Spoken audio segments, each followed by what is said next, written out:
Dans cette vidéo, nous allons donc apprendre à créer un devoir, donc un échange avec les apprenants, c'est-à-dire que je mets une consigne sur Moodle et eux vont télécharger un fichier, ils vont télécharger ce fichier consigne et ensuite ils vont pouvoir déposer un fichier ou réaliser un texte en réponse, donc un exercice qu'ils vont devoir rendre.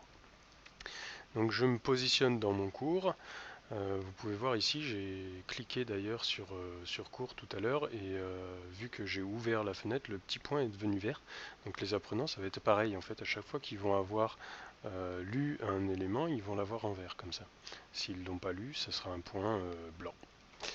Voilà. Donc je vais rentrer dans le mode d'édition et je vais vouloir donc rajouter mon exercice. Donc je vais pour cela ajouter une activité ou une ressource. Donc je vous rappelle, les ressources c'est consulté par les apprenants, activité c'est un échange entre les apprenants. Donc j'ai plusieurs éléments que je peux mettre en place. Ici nous ce qui nous concerne c'est les devoirs. Voilà. Donc vous avez toute la description, si vous voulez prendre le temps de la lire, ça peut vous aider. J'ajoute mon devoir. Donc comme tout élément que je rajoute, je dois mettre un titre. Donc ici je vais mettre exercice d'application logiciel Word. Hop. Voilà. Donc ici je peux détailler ce que je veux qu'il fasse. Donc je veux qu'il lise les consignes et rendre le devoir, l'exercice,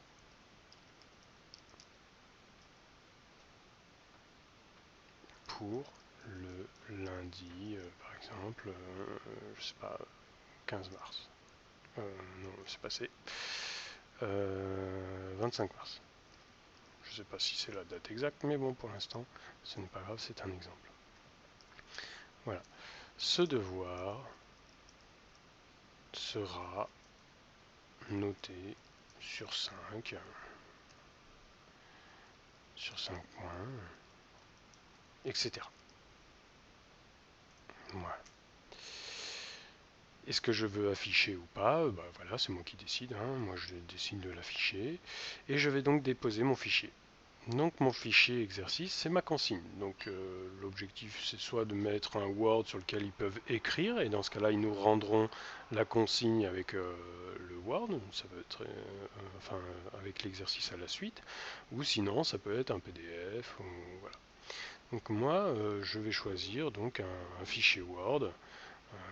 Voilà. Donc bon, si j'en ai un, sinon on va prendre un fichier. PDF parce que c'est plus simple, ça m'évitera de me balader dans mon ordinateur. Voilà, donc imaginons que ça c'est ma consigne en PDF. Je dépose mon fichier. Voilà, mon fichier est déposé et je vais pouvoir régler les conditions de remise et de disponibilité. Autoriser la remise à partir de aujourd'hui. On est le 19, d'accord. Date de remise, j'ai dit dans les consignes que je le reprenais le 25 mars. Hop, donc j'ai le petit calendrier au pire. Je peux effectuer une date de limite. Donc pour voir en quoi consiste la date de limite, je clique là. Donc pour l'instant, je ne vais pas mettre de date limite et rappeler d'évaluer. Donc voilà. On va peut-être si on va se mettre une date limite, on va dire qu'ils ont jusqu'au 20 on laisse 2 jours, allez hop, jusqu'au 27 mars. 14h45, bon, ça on va pas changer. Et moi, il faut que je peux recevoir une notification en fait de rappel que je dois évaluer ça. Donc, si le 27 mars ils rendent tout, le 28 je peux commencer à les corriger. Là, la description elle sera affichée à l'utilisateur, donc il verra les conditions. Donc, soit ils me rendent un fichier, Combien de fichiers au maximum? Moi, j'en veux qu'un. Je ne veux pas me retrouver avec 50 fichiers par étudiant. Le poids du fichier, bon, pour l'instant, on va laisser ça. Si je veux limiter le poids pour faciliter mon stockage sur mon ordinateur, je peux le limiter. Et les types de fichiers. Moi, je veux bien qu'il me rende un Word, par exemple. Donc, fichier document, docx, ODT. ODT, c'est OpenOffice, donc ça va, c'est une version gratuite. Voilà. Hop. Oh, ça n'a pas fonctionné. Alors, hop, il faut que j'aille en bas peut-être. Non. Si, enregistrer tout en bas. Voilà, donc ils ont le droit de me rendre un document. Si j'effectue un texte en ligne, ils peuvent me rendre les deux, hein, ou soit l'un soit l'autre. Je peux activer, par exemple, 1000 mots. Voilà. Donc moi, en l'occurrence, je veux qu'ils me rendent juste un fichier. Type de feedback. Donc là, c'est comment je vais corriger mon élément. Donc soit je fais un feedback par commentaire, c'est-à-dire que je vais avoir une fenêtre dans leur document qu'ils vont me rendre où je vais pouvoir écrire, soit je leur donne un formulaire d'évaluation en ligne, soit je leur rends un fichier. Moi, je vais leur rendre un fichier dans lequel je vais faire apparaître mes corrections en rouge. Donc du coup, je vais demander à ce que on me rende, enfin je rendrai moi un fichier en feedback. Réglage pour la remise des travaux, pour l'instant, donc ça on ne le change pas en fait, est-ce qu'ils doivent cliquer sur un bouton pour envoyer, etc. Ou est-ce que dès qu'ils déposent le fichier, c'est rendu. Voilà, réouverture des travaux transmis, jamais. Bon, je vous laisserai regarder ça personnellement.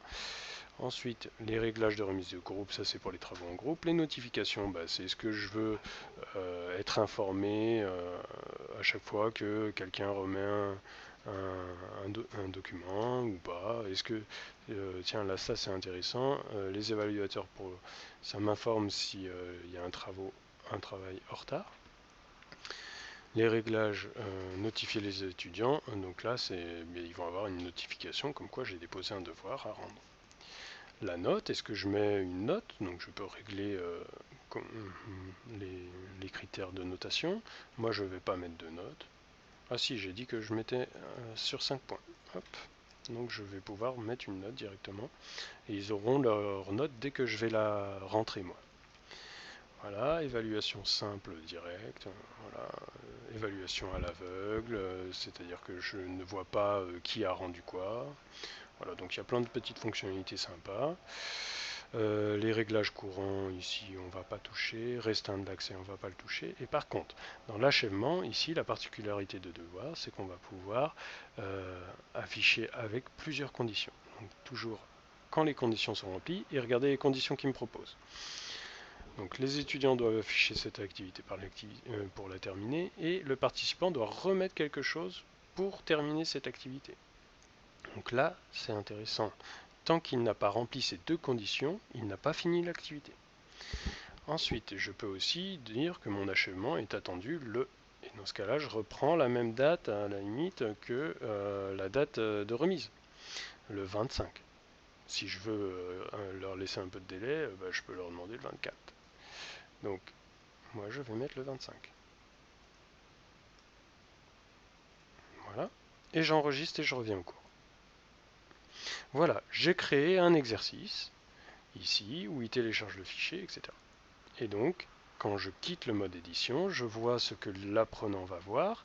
Chapitre 1, hop, il y a mon exercice. Ah, l'exercice n'est pas au bon endroit.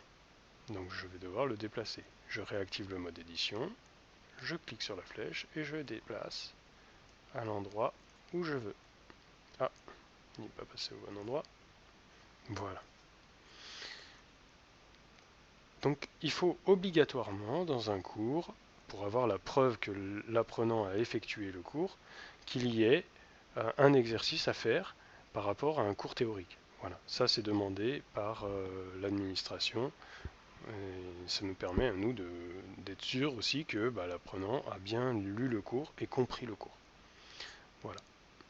Donc voilà comment on effectue un dépôt d'un devoir, donc un exercice à rendre, noté ou pas, que l'apprenant devra rendre à une certaine date.